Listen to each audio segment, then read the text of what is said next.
Now, I know that they're always patted on the back for this. It's not exactly the best kept secret in the NBA. We all know that they make the right choices on a surprisingly consistent basis. I'm not sure that there's another team that drafts better in the NBA than them. P.S. Portland, you might want to go ahead and watch them. Damian Lillard, I get it. LaMarcus Aldridge, I get it. But you guys have missed a lot.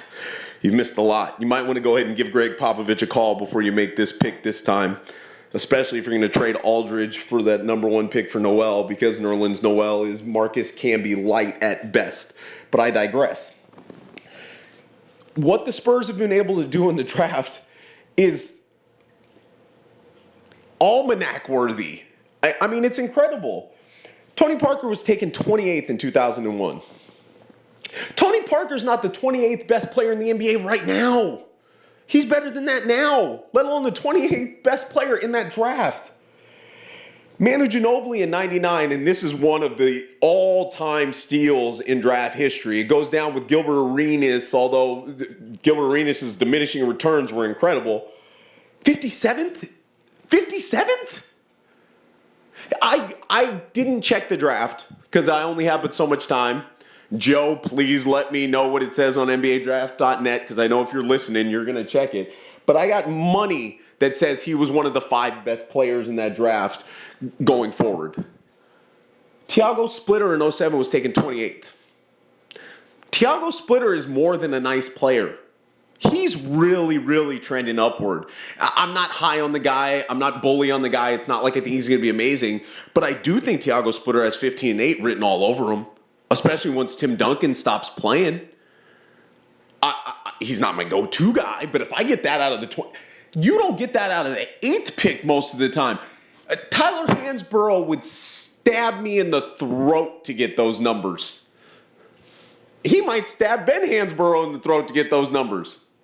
Although I might stab Ben Hansborough in the throat as well just because I have to watch him play basketball, but that's another story. DeJuan Blair was taken 37th. DeJuan Blair doesn't even play consistent minutes for the Spurs right now, but he would probably start on half the teams in the NBA. Not to mention, I don't have any factual basis for this, but I'm willing to bet that guy in practice settings probably pushes everybody else to be better just because of how he plays. I'm just assuming, but I feel pretty confident that I'm right there.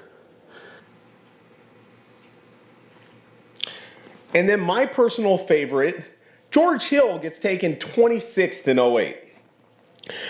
George Hill is a really nice player, but part of what makes this my favorite is George Hill is probably part of one of the better trades that nobody discusses in the last 10 years in the NBA. Kawhi Leonard ended up getting taken 15th, correct? Yeah. Kawhi Leonard's got star potential, real star potential.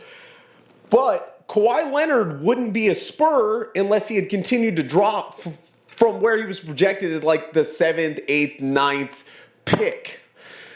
The Spurs set up a deal where they would trade George Hill conditionally if Kawhi Leonard dropped all the way down to where the Pacers were picking. George Hill is a really nice player, and he was a really nice player for the Spurs. But when you have Tony Parker, how are you going to get him on the floor?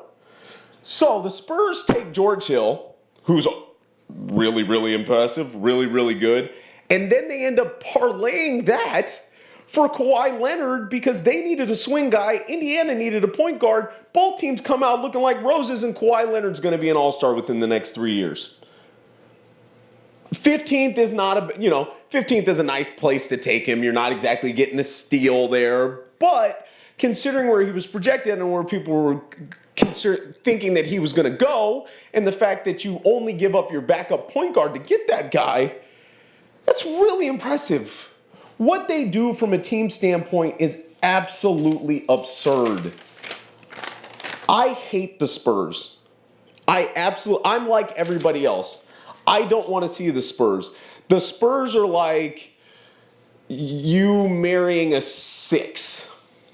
That's not what you're going for. You may be really happy with the 6. You're not going to tell anybody you're with the 6. You're content with the 6. But in the back of your mind, you don't really want to be with the 6. I don't want to watch the Spurs in the NBA Finals. I don't want to see a 6 against a 10. The Heat are a 10. The Heat are Kim Kardashian before she gained 100 pounds. But at the end of the day, the truth of the matter is, you're probably going to be a lot happier with the 6 than you are going to be with Kim Kardashian.